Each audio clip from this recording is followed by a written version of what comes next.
Assalamualaikum warahmatullahi wabarakatuh. Salam sejahtera untuk kita semua.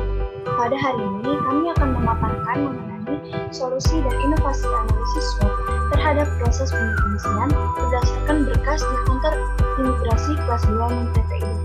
Sebelumnya, saya akan memperkenalkan anggota kelompok. Yang pertama ada Adeline Novita India, yang kedua ada Ibu Sepupu Anam Krisnawardana, yang ketiga ada Jane Christine Silahaan, yang keempat ada Michael Fernando, yang kelima ada saya sendiri Santi Syafri, dan yang keenam ada Tunggal Bayu Laksono. Selanjutnya akan dipaparkan oleh rekan saya Michael Fernando. Kepadanya dipersilahkan. Terima kasih kepada Caca atas waktunya. Untuk selanjutnya, saya akan membahas pengertian SWOT. Analisis SWOT adalah identifikasi berbagai faktor secara sistematis untuk merumuskan strategi suatu organisasi. Analisis tersebut didasarkan pada hubungan atau interaksi antara unsur internal, yaitu kekuatan dan kelemahan, terhadap unsur-unsur eksternal, yaitu peluang dan ancaman. Analisis SWOT terdiri dari 4 komponen dasar. 1. Strength adalah situasi atau kondisi kekuatan organisasi atau program pada saat ini. 2. Weakness adalah situasi atau kondisi kelemahan dari organisasi atau program pada saat ini. 3. Opportunities adalah situasi atau kondisi peluang yang berasal dari luar organisasi. 4. Threats adalah situasi ancaman bagi organisasi yang datang dari luar organisasi dan dapat mengancam eksistensi organisasi pada masa depan. Untuk pembahasan selanjutnya akan dibahas oleh Tunggal. Kepada Tunggal, dipersilahkan. Baik, terima kasih sebelumnya kepada rekan Michael atas penjelasan materi sebelumnya. Di sini saya akan menjelaskan materi mengenai alur ataupun bagan proses serah terima DTNI di ruang detensi imigrasi. Baik. Seperti yang tertera pada di gambar, setelah orang asing dikenakan pendetensian, maka tahapan selanjutnya petugas akan melakukan pemeriksaan dan penggeledahan terhadap barang-barang yang dimiliki oleh DTNI tersebut. Petugas melakukan pemeriksaan dan penggeledahan ini difungsikan untuk mengecek apakah barang-barang yang dimiliki oleh DTNI tersebut ada yang membahayakan. Selanjutnya, setelah melakukan pemeriksaan dan penggeledahan, maka petugas akan melakukan pengamanan terhadap barang-barang bawaan DTNI tersebut. Selanjutnya juga terhadap DTNI-nya, petugas akan melakukan pencatatan identitas serta setelah melakukan pencatatan identitas akan didaftarkan pada buku register serta pakan daftar DTNI. Pada barang-barang yang dimiliki oleh DTNI, maka petugas akan melakukan pencatatan dokumen dan barang-barang tersebut akan didaftarkan pada buku register. Setelahnya, barang-barang tersebut akan disimpan yang disimpan oleh petugas. Penyimpanan ini dapat berupa dokumen dan barang-barang DTNI. Terhadap DTNI, maka tahapan selanjutnya dilakukan pengambilan sidik jari dan sidik jari ini akan diterapkan pada kartu sidik jari yang dimiliki oleh DTNI tersebut. Setelah dilakukan pengambilan sidik jari, maka petugas akan melakukan pengambilan foto terhadap DTNI tersebut, yang nantinya foto tersebut akan ditempelkan pada buku register serta kartu DTNI. Tahapan selanjutnya, DTNI akan diperiksa mengenai kondisi kesehatannya yang dilakukan oleh petugas medis dan ataupun para dokter. Selanjutnya, jika semua tahapan tersebut sudah dilakukan, maka tahapan selanjutnya adalah DTNI tersebut akan dilakukan pendetensian. Baik, terima kasih. Selanjutnya, materinya akan dijelaskan oleh rekan saya, Saudara Anom. Pada Anom, silakan. Terima kasih Bayu atas waktunya. Setelah ini saya akan membahas mengenai analisa SWOT serah terima DTNI di ruang detensi imigrasi di kantor imigrasi kelas 2 MTPI Depok. Untuk poin pertama adalah strength atau kelebihan. Yang pertama adalah pemeriksaan barang DTNI dengan ketat supaya menghindari benda berbahaya yang masuk ke ruang detensi. Yang kedua adalah pengambilan data biometrik berupa foto dan sidik jari DTNI sebelum masuk. Yang ketiga, adanya pemeriksaan kesehatan sebelum masuk ke ruang detensi supaya tidak merugikan detensi lain. Poin kedua adalah weakness atau kelemahan. Yang pertama, terdapat sidik jari DTNI yang bermasalah seperti terlalu halus tangannya sehingga mengalami kesulitan saat proses pengambilan biometrik. Untuk yang kedua, orang asing yang dokumen perjalanannya yang hilang atau rusak menghambat proses pendataan dan proses selanjutnya. Untuk yang ketiga, terdapat jeda waktu ketika menunggu keputusan keputusan dari kantor wilayah, sehingga terdapat kekosongan dasar hukum dalam melakukan pendetensian. Untuk poin yang ketiga adalah opportunity atau peluang. Yang pertama, adanya keluarga yang ingin menjenguk detensi yang bisa menjadi peluang untuk penyelundupan barang-barang yang bisa digunakan untuk detensi bebas, sehingga petugas harus hati-hati. Untuk yang kedua, harus dilakukan pemeriksaan detensi yang lebih rinci supaya tidak adanya penyakit yang membahayakan detensi lain. Yang ketiga, menggunakan komunikasi non formal dengan pihak kantor wilayah untuk pemberitahuan pendetensian yang dilakukan oleh UPT yang diikuti surat resmi.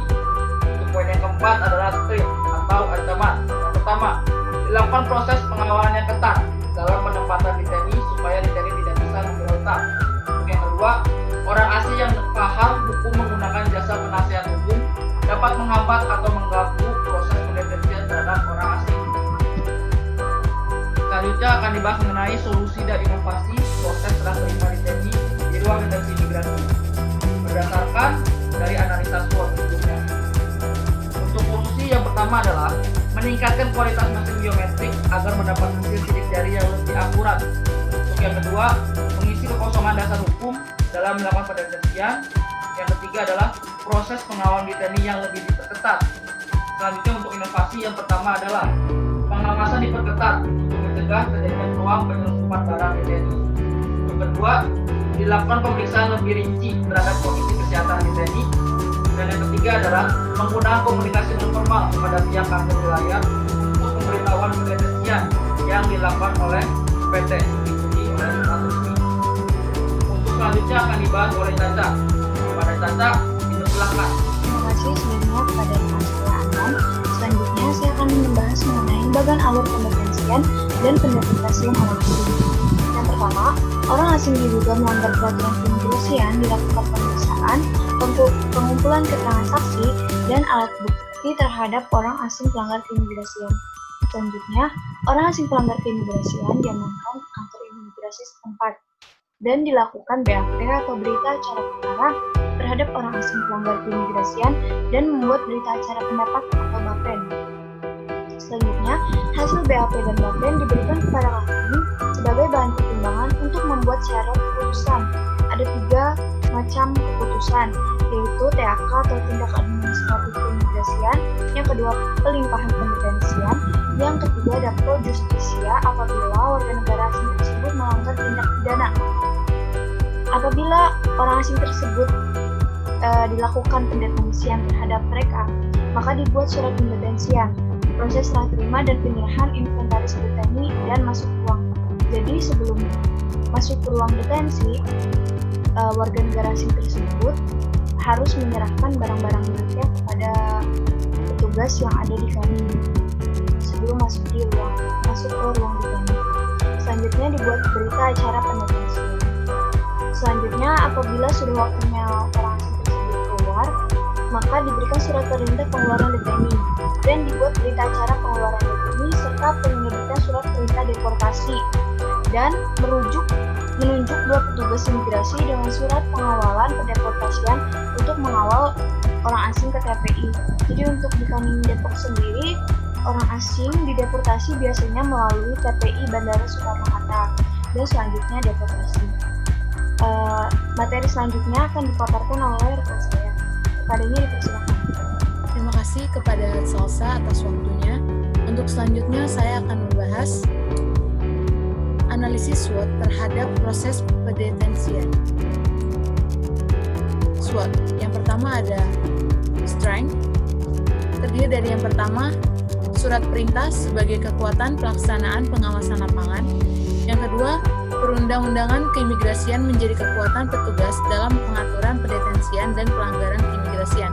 Yang ketiga ada pengawalan ketat dalam proses pendeportasian. Selanjutnya ada weakness. Terdiri dari kurangnya personil intelijen dalam pengawasan lapangan. Yang kedua, kendala pemulangan detensi yang terkendala dokumen perjalanan yang tidak lengkap. Yang ketiga ada ketidakpastian terkait status pendetensian yang dijalani. Selanjutnya ada opportunity, yaitu sebuah peluang. Yang pertama ada peluncuran aplikasi APOA atau aplikasi pelaporan orang asing. Yang kedua ada pengawalan detensi dalam proses pemulangan minimal 2 orang. Yang terakhir ada threat atau ancaman. Banyaknya orang asing yang bermukim di suatu tempat dan penolakan dan perlawanan dalam proses pendetensian. Untuk pembahasan selanjutnya akan dibahas oleh Jane Christine. Selanjutnya kepada Jane Christine dipersilakan. Terima kasih kepada Egia atas waktunya. Untuk selanjutnya, saya akan membahas solusi dan inovasi terhadap analisis SWOT pendetensian. Yang pertama, solusi semakin diperketatnya pengawasan WNA oleh petugas dalam proses pemulangan. Kemudian penambahan personil intelijen dalam pengawasan lapangan. Kemudian adanya kepastian hukum terhadap pemberian status pendetensian yang sedang dijalani. Untuk inovasi yang pertama ialah pembuatan aplikasi pelaporan dengan WNA yang sedang dalam melakukan pelanggaran. Kemudian juga mempersenjatai para personil intelijen dalam pengawasan lapangan untuk perlindungan diri. Terima kasih. Sekian untuk pemaparan kami pada hari ini. Kurang lebihnya mohon maaf. Wabillahi taufiq wal hidayah. Wassalamualaikum warahmatullahi wabarakatuh.